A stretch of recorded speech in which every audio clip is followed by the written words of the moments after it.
এই মুহূর্তটা এই জীবনে চিনি কখনোই ভুলতে পারবে না। যাগে মেজো, আমাদের কথাতে তো আর কিছু আটকাবে না, আর কিছু থেমেও থাকবে না। তাই বৃথা কথা খরচা করে কোনো লাভ নেই। ওকে যেতে দেওয়াই ভালো। যাওয়ার আগে একবার অন্তত ছেলেটার সাথে দেখা করে যেতে বলো দিদি ভাই। ছেলেটা তো রোজকার মতো ঘুম থেকে উঠে মাকে একবার দেখতে না পেলে কেঁদে কেটে একসা করবে গো। না,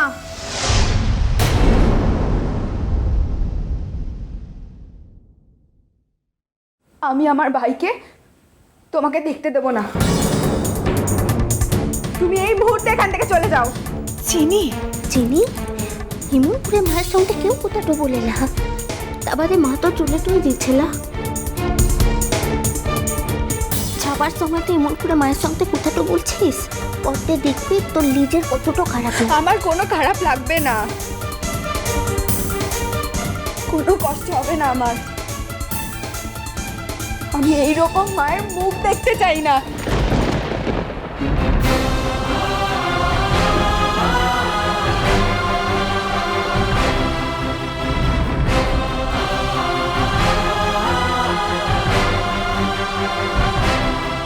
থাম বলছি এবার চিনি, এবার কিন্তু বাড়াবাড়ি হয়ে যাচ্ছে।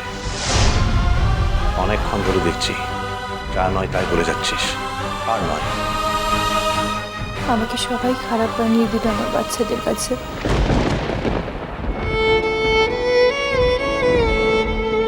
এই কথাটা একবারও কেউ মনে রাখলো না। আমি আমি একা যেতে চাইনি। আমি আমার বাচ্চাদের আমার সাথে নিয়ে যেতে চেয়েছিলাম, কিন্তু পারমিশন পাইনি। আমি আমার বাচ্চাদের উপর জোরও খাটাইনি। এবারের বড়দের ইচ্ছের অমর্যাদা করিনি। এটাই কি আমার অপরাধ? তুমি নিয়ে গেলেও কি আমরা যাবো ভেবেছো? কেন যাবো আমরা তোমার সঙ্গে? আমাদের নিজেদের বাড়ি ছেড়ে আমরা কেন যাবো পরের বাড়িতে থাকতে? সে তো ঠিকই, সবাই সবার নিজের বাড়িতে থাকবে, শুধু আমারই পরগাছা হয়ে বেঁচে থাকার কথা ছিল এ বাড়িতে। শুধু আমারই নিজের বাড়ি হারিয়ে কোথাও নিজের বাড়ি খোঁজার অধিকার নেই। আমরা ভেবেছিলাম আমরা বোধহয় একটু অন্যরকম। আমাদের ভাবনা চিন্তা, ভালো মন্দ, সমাজের ভালো মন্দের ধরনের চেয়ে একটু আলাদা, আর তাই এত বড় একটা সাহস দেখিয়েছিলাম। কিন্তু এখন দেখছি ভুল করেছি।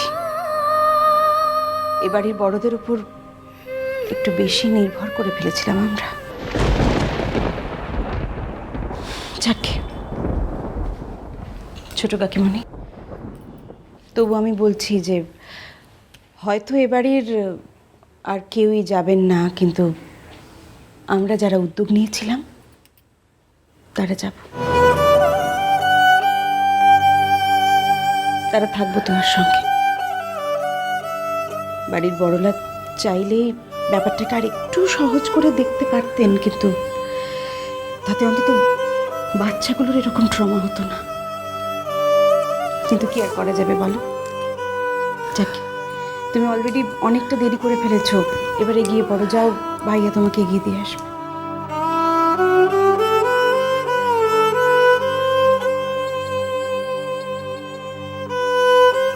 আসছি দাদা।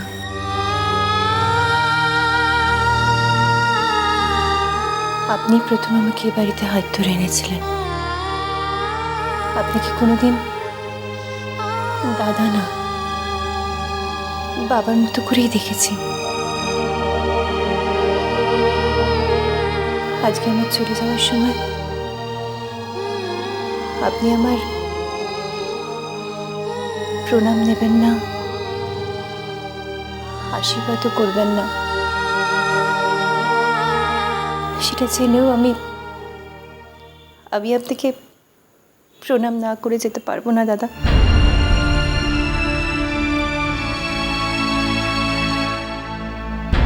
ভয় পাবেন না।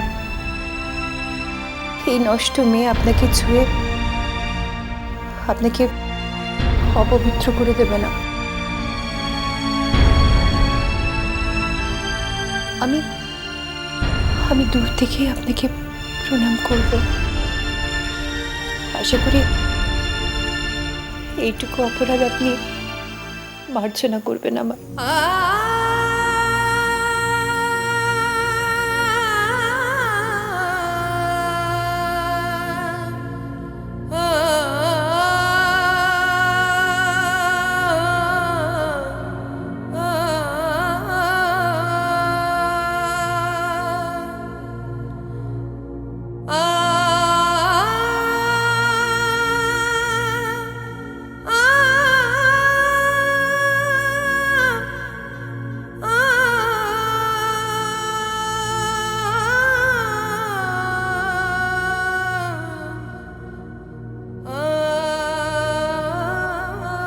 জেঠুমণি, আমি ছোট কাকিমণিকে তমজিৎ বাবুর ফ্ল্যাটে নামিয়ে সেখান থেকে অফিস চলে যাব।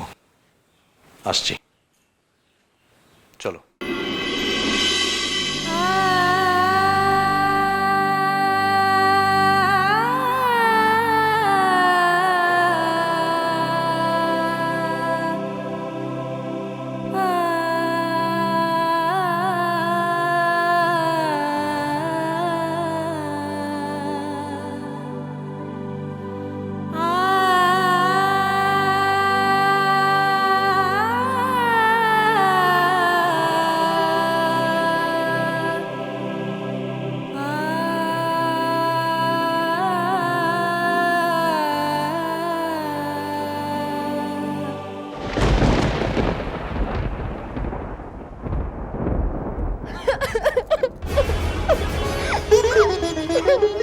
কান্দিসলাম, কাঁদছিস কিসে? কেমন সকলে আনছিল?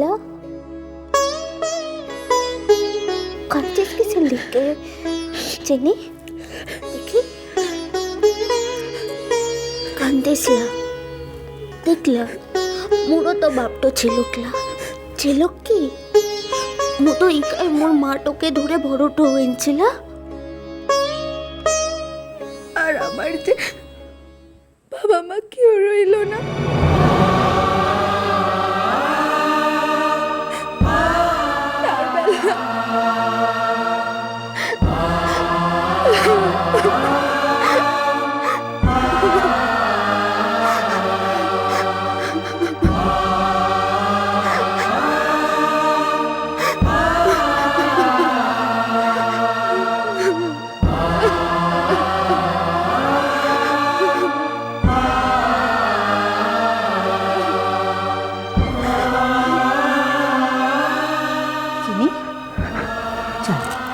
চল ঘুরতে যাবি? চল, তোকে নিয়ে আর ভাইকে নিয়ে আমি আজ বেরিয়ে আসি। চল বেড়াতে যাবো আমরা। ভাইকে ডাকতো।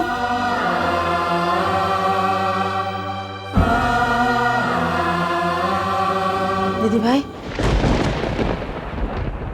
তুমি আবার কোথায় যাবে গো?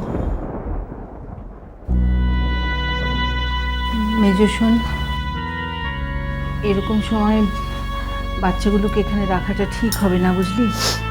আমি ভাবছি কটা দিন ওদের নিয়ে আমি একটু বাপের বাড়ি ঘুরে আসি। তাছাড়া ওদের গরমের ছুটিও তো চলছে, মন টনগুলো একটু ভালো হোক, তারপর আমি ওদের নিয়ে ফিরব। হ্যাঁ,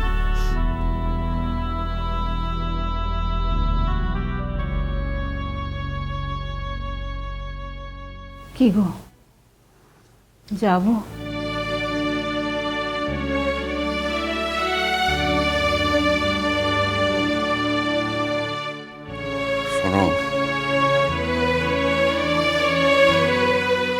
এই বাচ্চা দুটোই তো সব, ওদের যাতে ভালো হয়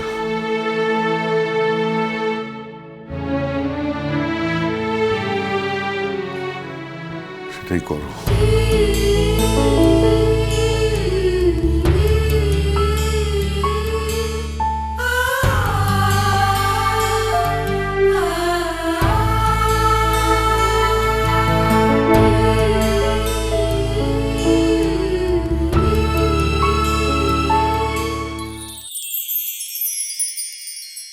আমি বলছিলাম যে ধ্রুব আর রুষার সামাজিকভাবে বিয়েটা যখন তোমরা করবে আমাকে জানিও, মানে আমার জানলে ভালো লাগবে। চিন্তা করো না, আমি কোনো অনর্থ করব না। মিষ্টি কুটু মিষ্টি কুটু মিষ্টি কুটু।